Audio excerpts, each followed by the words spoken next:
Hello, my friends. Today I want to start with something very honest, something that most language learning courses and programs and apps will never tell you, because if they told you, you might not buy their product. Here it is. Most people who try to learn English or any language fail, not because they are not intelligent, not because they do not work hard, not because the language is too difficult. They fail because they follow the wrong approach. They follow an approach that was never designed to produce fluency. It was designed to produce exam results, to produce grammatical knowledge, to produce the ability to fill in blanks on a worksheet, but not fluency, not the real, living, breathing ability to sit across from another human being and communicate freely, naturally, and confidently in another language. And the tragedy is that millions of people spend years, sometimes decades, following this wrong approach, wondering why they are not getting there, blaming themselves, concluding that they simply do not have the talent for languages. When the truth is, they were never given the right map. They were working hard, but in the wrong direction. Today, I want to give you the right map. Today, I want to share with you something that the research on language acquisition, combined with the real experiences of people who have achieved genuine fluency, teaches us about how faster success actually happens. Today, I want to talk about how to become fluent in 6 months. Not perfectly fluent, not fluent like someone who was born into the language, but genuinely, practically, functionally fluent. Able to handle real conversations, real situations, real communication in English without freezing, without translating, without that constant feeling of being one step behind the language. 6 months. Let me show you how. Before I give you the specific secrets, I want to tell you a story that I think captures the essence of everything I am going to share today.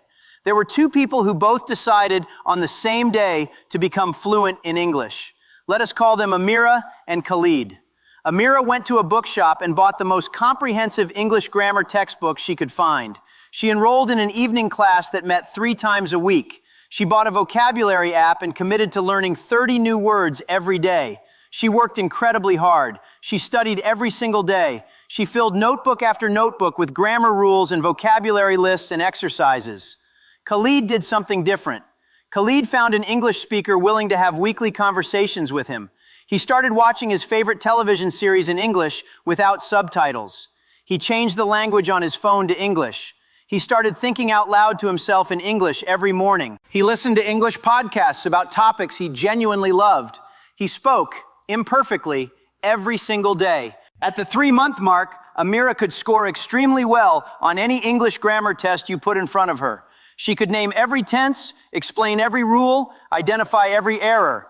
But in a real conversation, she still struggled. She still translated in her mind. She still froze when someone spoke too fast.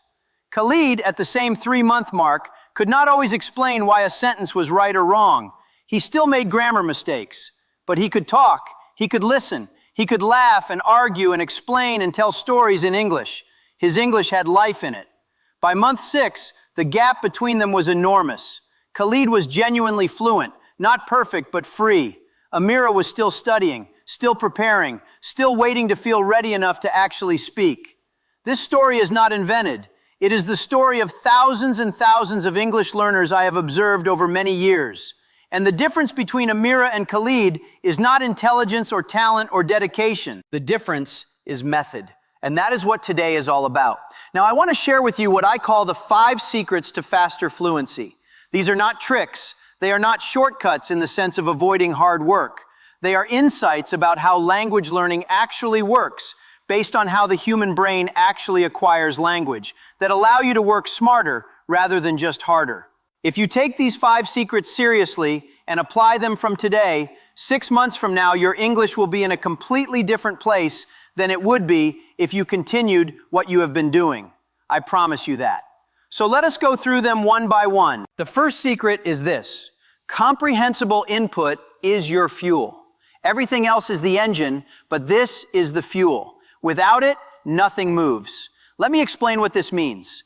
A researcher named Stephen Krashen spent decades studying how people actually acquire languages, not how they learn grammar rules, but how they develop genuine fluency. And his most important finding was this: language is not learned, it is acquired. and it is acquired through exposure to meaningful, understandable input, things you read and hear in the language, where you understand the general meaning even if you do not understand every single word. He called this comprehensible input. And his research showed that comprehensible input, consumed in large quantities over time, is the single most powerful driver of language acquisition. More powerful than grammar study, more powerful than vocabulary memorization, more powerful than any deliberate learning method. Because when you encounter language in a context where you understand what is happening, your brain automatically, unconsciously, without any effort or deliberate studying, begins to absorb the patterns of that language. The grammar, the vocabulary, the natural expressions, the way ideas connect. It absorbs all of it simply through exposure to meaningful, understandable language. This is how children become fluent in their native language. Pure, comprehensible input for years before they ever say a word. And this is how adults can accelerate their fluency dramatically, by prioritizing time spent with comprehensible English over time spent studying grammar rules. What does this mean practically for your 6-month journey? It means that the largest portion of your daily English practice time should be spent consuming English that you understand. Reading things you can follow, even if not perfectly. Listening to things you can mostly understand, even if not every word. Watching things where the general meaning is clear, even if details are sometimes lost. And the key word here is comprehensible, meaning roughly 70 to 80% understood. Not 100%, because if everything is perfectly clear, there is no growth. Not 20%, because if almost nothing is clear, there is no acquisition either. The sweet spot, the zone where your brain is acquiring language most efficiently, is when you understand most of it, but there are still things that are just slightly beyond your current level. And 6 months of spending a significant daily time in this zone will grow your English in ways that years of grammar study never could. Let me tell you something specific about how Khalid used this principle. From the very first day of his 6-month journey, he committed to at least 30 minutes of comprehensible input every single day. He chose things he genuinely found interesting. A podcast about technology because he loved technology. English articles about football because football was his passion. Simple English novels, starting with stories he already knew in his native language, so that the content was familiar and he could focus on absorbing the language. He never chose things that were too easy. He never chose things that were so hard he understood almost nothing. He stayed in that productive zone of mostly understandable with some new elements every single day for 6 months. And at the end of those 6 months, his reading comprehension, his listening comprehension, and his vocabulary had all grown enormously. Not through deliberate study, but through consistent, comprehensible input. The fuel poured in steadily, moved the engine forward. The second secret is perhaps the most confrontational one, the one that challenges the most deeply held beliefs about language learning. Here it is. Grammar study does not make you fluent. And I know that some of you are resistant to this idea because you have been told your whole educational life that grammar is the foundation, that you must master the rules before you can speak, that understanding why something is right or wrong is essential to being able to produce it correctly. And I want to address this directly and honestly. Grammar knowledge is not useless. Understanding grammatical patterns can be helpful, especially for fixing specific persistent errors. But the role of explicit grammar study in producing genuine fluency has been dramatically overstated by the traditional educational system.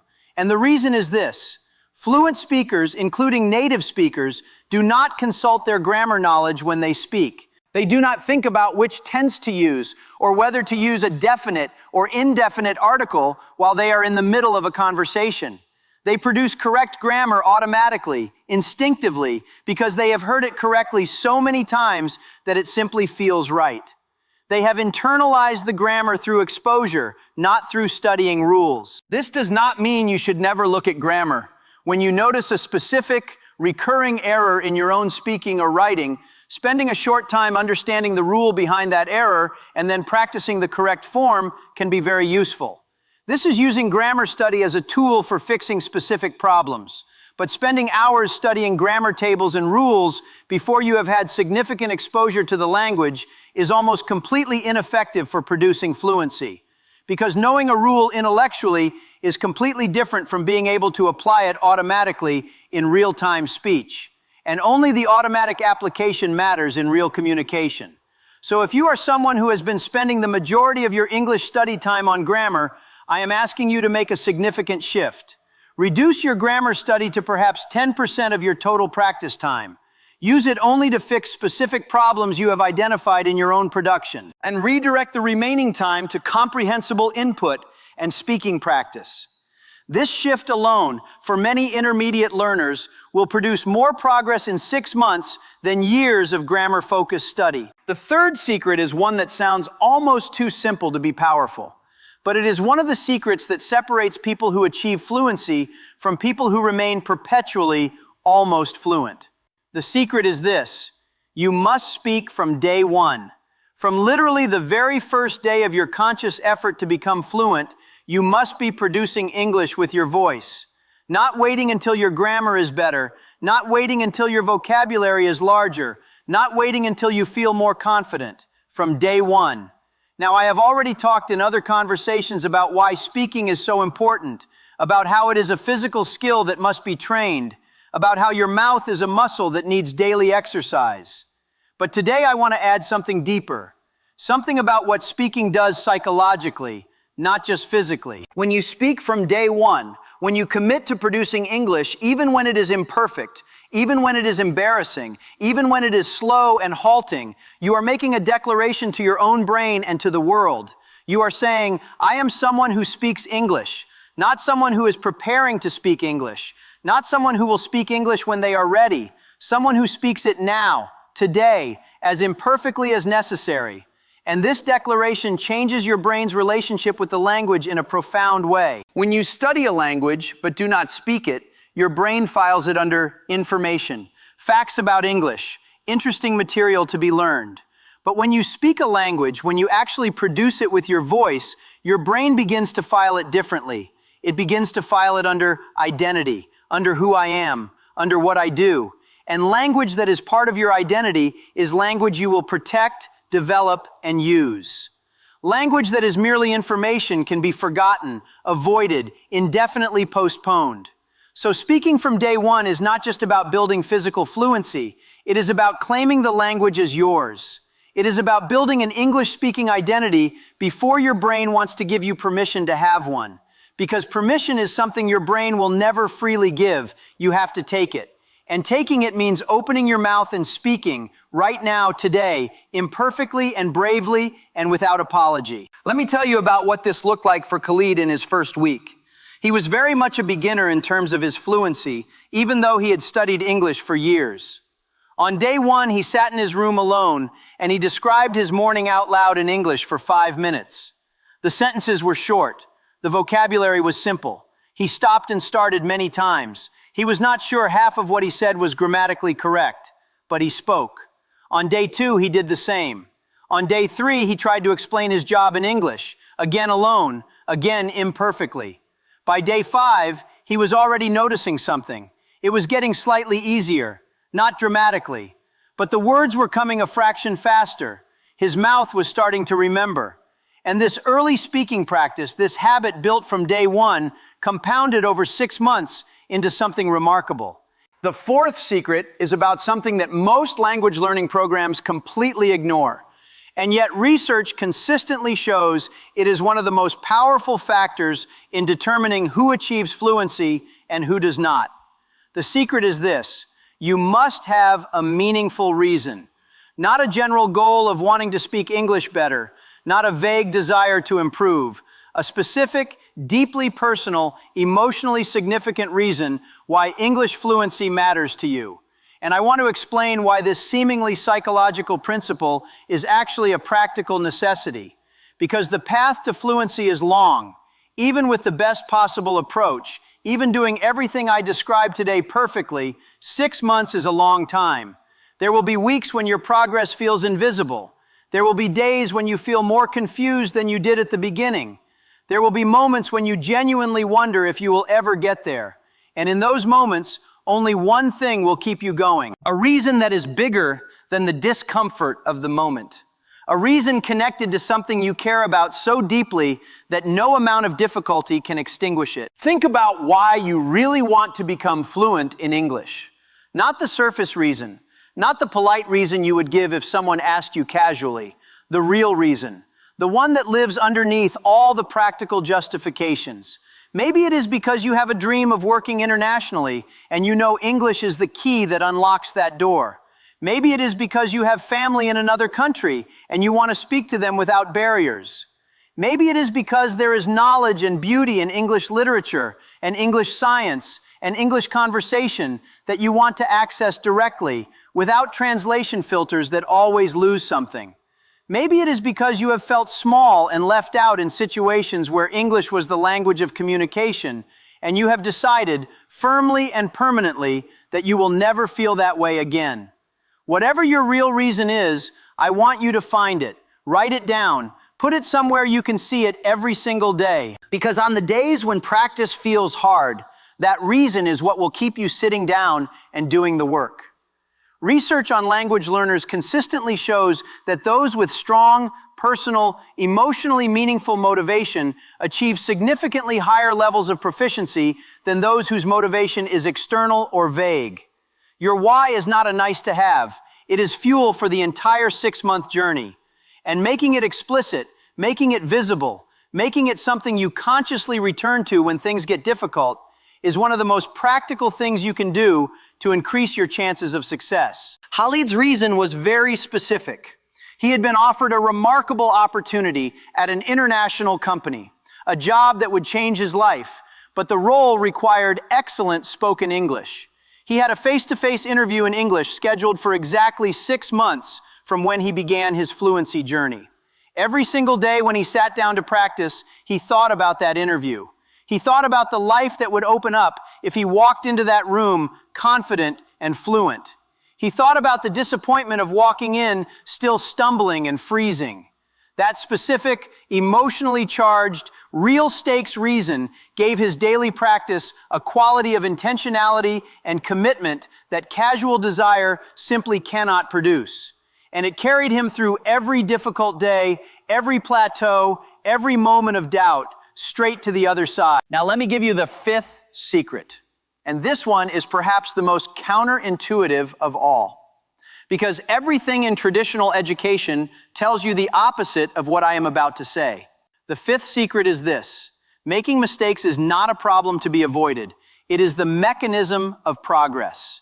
And I want to explain this with both science and story because I think it deserves more than a simple statement. In traditional education, mistakes are bad. They cost you marks. They signify failure. They are something to be ashamed of and avoided. And this deeply ingrained attitude toward mistakes is, I believe, one of the greatest barriers to language fluency that exists. Because language learning is fundamentally a trial and error process. It always has been, it always will be. You try something, you see whether it works, you adjust based on the result, and you try again. This is how your brain actually builds the complex, multidimensional knowledge that fluency requires. Not through avoiding errors, but through making them, noticing them, and gradually correcting them. Research in language acquisition shows that learners who take risks, who try to express things beyond their current level of certainty, who use new vocabulary and structures even before they are sure they are using them correctly, progress significantly faster than learners who stay within their safe, certain zone, only producing language they are sure is correct. Every mistake you make in English is information. It tells you exactly where the gap is between what you currently know and what you need to know. It points directly at the next thing to learn. And crucially, mistakes made in the attempt to communicate something real, something you genuinely wanted to say, are remembered and corrected much more effectively than errors pointed out in a grammar exercise, because the real stakes of real communication give the correction emotional significance. It sticks. So when I say making mistakes is the mechanism of progress, I am not telling you to be careless or not to care about accuracy. I am telling you to be brave, to try, to reach beyond your certainty, to say the sentence even when you are not sure it is perfectly right, because the alternative, staying silent until you are certain, staying in your safe zone of known correct language, is not safety. It is stagnation. And 6 months of brave, frequent, mistake-filled attempt will take you infinitely further than 6 months of careful, correct silence. Let me now bring these 5 secrets together into a practical daily structure for your 6 months. Because secrets without a plan remain secrets. They do not become results. So I want to give you a clear picture of what your days should look like, how your time should be distributed, and how the structure should evolve across the 6 months as your level grows. For the entire 6 months, your daily minimum commitment is 60 minutes. I know that sounds significant, but 60 minutes is what genuine progress requires at this stage. Less than that is maintenance. 60 minutes is transformation. And 60 minutes is less time than most people spend on social media before breakfast. So let us talk about how to spend those 60 minutes. 30 minutes of those 60 should go to comprehensible input.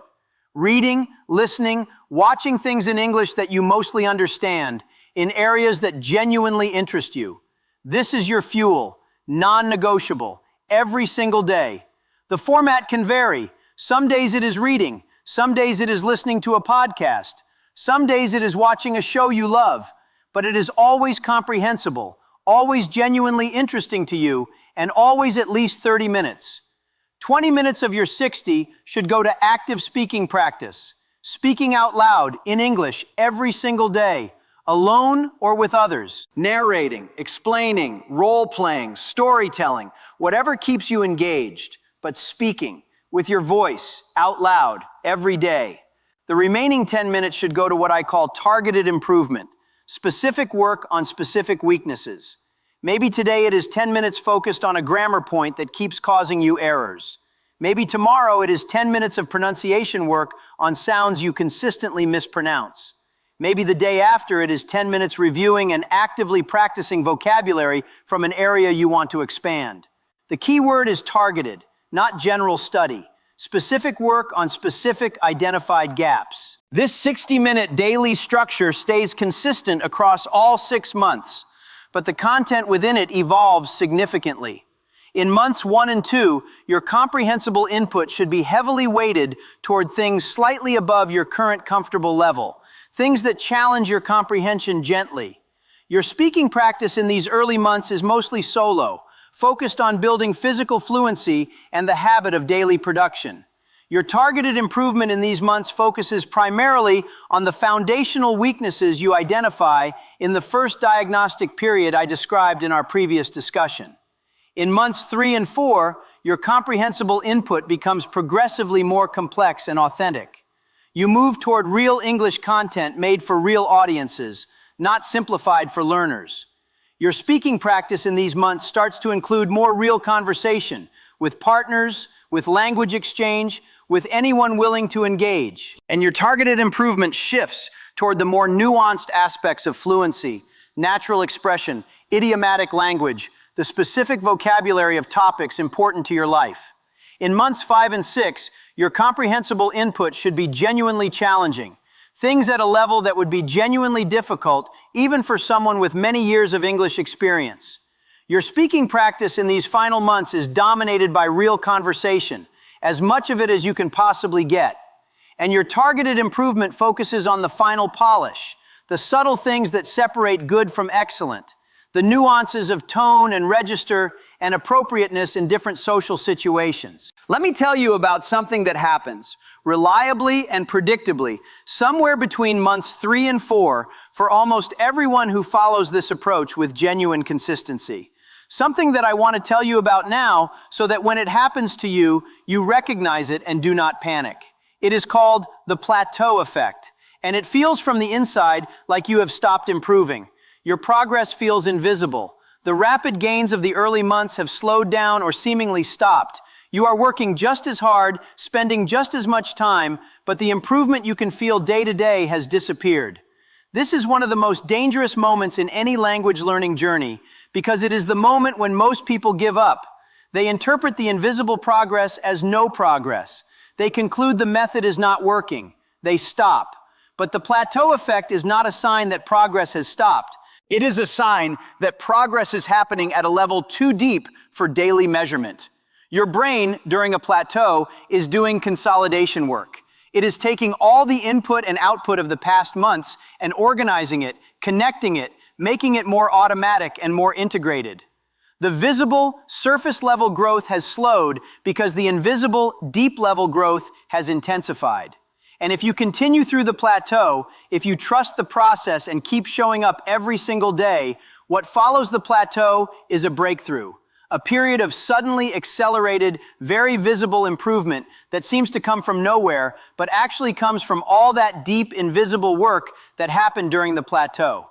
So when you hit the plateau, and you will, I am asking you to do one thing. Keep going. Just keep going. The breakthrough is on the other side. I want to talk now about the role of other people in your 6-month fluency journey.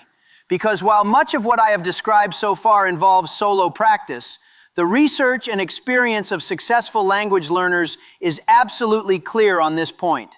At some stage, real interaction with real people in the language is irreplaceable. Not because solo practice is not valuable. It is enormously valuable, but because human communication has dimensions that solo practice cannot fully replicate.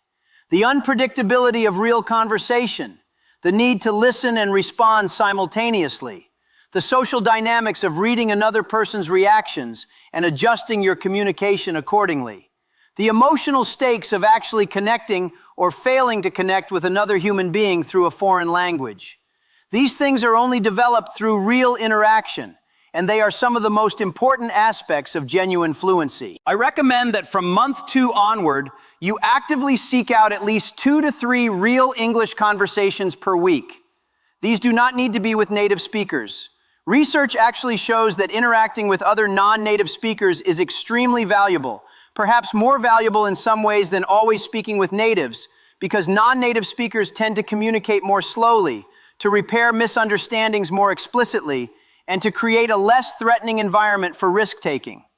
There are many platforms and communities where you can find conversation partners who are learning English or who speak English and are interested in language exchange. Use them. Make them a regular, non-negotiable part of your practice from month 2 onwards. And treat these conversations not as tests of how good your English is, but as opportunities to use what you have been building in your solo practice. Approach them with curiosity rather than anxiety, with the goal of connection rather than the goal of perfection. Because connection, even imperfect connection through imperfect language, is always more valuable than the perfect silence of someone too afraid to try. Now I want to spend some time on something that most 6-month fluency plans ignore entirely, but that I consider absolutely essential, and that is the physical environment you create for your learning. I do not mean the room you study in. I mean the linguistic environment you immerse yourself in throughout your entire day. Khalid, in his 6-month journey, did not just practice English for 60 minutes in the morning and then live the rest of his day entirely in his native language. He deliberately transformed his daily environment to include as much English as possible. He changed his phone, his computer, his social media to English. Not because this single change would make him fluent, but because it increased his total daily exposure to English dramatically without requiring any extra time. He followed English speakers and thinkers on social media whose content he found genuinely interesting. He started listening to English music and actually paying attention to the lyrics.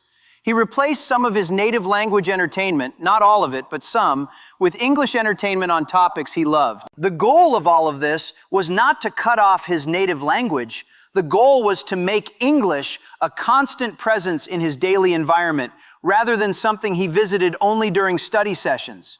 Because language acquisition is not limited to formal practice sessions. It happens all day, every time you encounter the language in a meaningful context.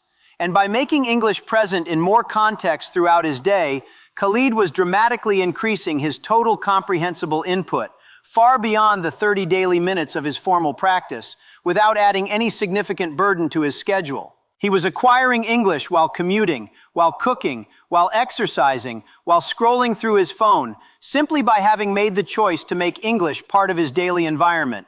And this environmental approach, combined with his focused daily practice, is one of the key reasons his progress was so fast. I want to talk now about something very important for anyone who is thinking about starting this 6-month journey but feels held back by one particular concern. And that concern is accent. So many learners worry about their accent. They feel that their native accent makes their English sound wrong. They feel embarrassed by it. They believe that fluency requires sounding like a native speaker from America or Britain or Australia. And this belief, this idea that a native-like accent is necessary for genuine fluency, is one of the most damaging myths in the entire world of language learning. And I want to address it directly and permanently today. Your accent is not a problem. Your accent is not a barrier to fluency. Your accent is part of you. It is part of your identity, your history, your voice. And genuine English fluency does not require abandoning any of those things. What fluency requires is clarity, the ability to be understood, the ability to communicate your thoughts effectively. And clarity and accent are completely different things. I have met people with very strong non-native accents who are completely fluent, completely effective communicators, completely capable of navigating any English-speaking situation with confidence and grace. And I have met people who have almost perfect native-like accents, but who freeze in real conversations because their underlying fluency has not been properly developed. Focus your 6 months on building genuine, communicative fluency, on being able to think in English, speak in English without translating, express complex ideas clearly and naturally. Your accent will take care of itself to a large extent, becoming clearer and more naturally English influenced simply through the massive input and output of your 6-month practice. And whatever accent you have at the end of those 6 months, if you can communicate freely and clearly and confidently in English, you are fluent. Completely, genuinely, proudly fluent, with your own unique voice, in a magnificent language that now belongs to you. Let me give you one final piece that I consider the master key to everything I have shared today. One insight that, if you truly internalize it, will transform not just your language learning, but any significant pursuit you undertake. And that is this: consistency always beats intensity, always, without exception. 1 hour of English practice every single day for 6 months will produce dramatically more fluency than 10 hours of practice on weekends with nothing in between. Not slightly more, dramatically more. Because the brain learns language through regular, repeated activation of the same neural circuits, not through occasional overwhelming stimulation. Every day that you sit down and do your 60 minutes, you are sending a signal to your brain. You are telling it, this matters, this is important, keep building this. And your brain responds to that signal by continuing to process language, to consolidate input, to strengthen connections, even when you are not consciously practicing. Even when you are sleeping, your brain continues the work that your daily practice initiated. But if your practice is irregular, if you go several days without any English and then try to make up for it with a long session, the signal is confused. The brain does not receive the clear, consistent message that this is something worth prioritizing. And the learning is shallower and slower as a result. So the single most practical thing I can tell you, the thing that will determine more than any other single factor whether you are genuinely fluent in 6 months or still stuck in the same place, is whether you can commit to 60 minutes every single day. Not perfect sessions, not always exciting or enjoyable sessions, not sessions where you always feel like you are making progress, just sessions, daily, consistent, unbroken, like a heartbeat. Because just as your heart does not take days off and expect your body to continue functioning, your language learning practice cannot take days off and expect your fluency to continue growing. So protect your daily practice the way you protect your health, the way you protect things that matter profoundly to your life.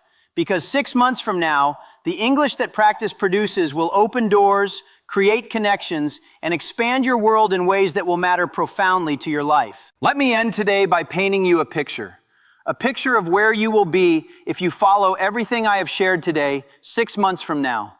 6 months from now, you will sit down in an English conversation and not think about whether your grammar is right. You will be thinking about what you want to say. 6 months from now, you will read an English article and follow it easily, comfortably, naturally, without fighting for comprehension.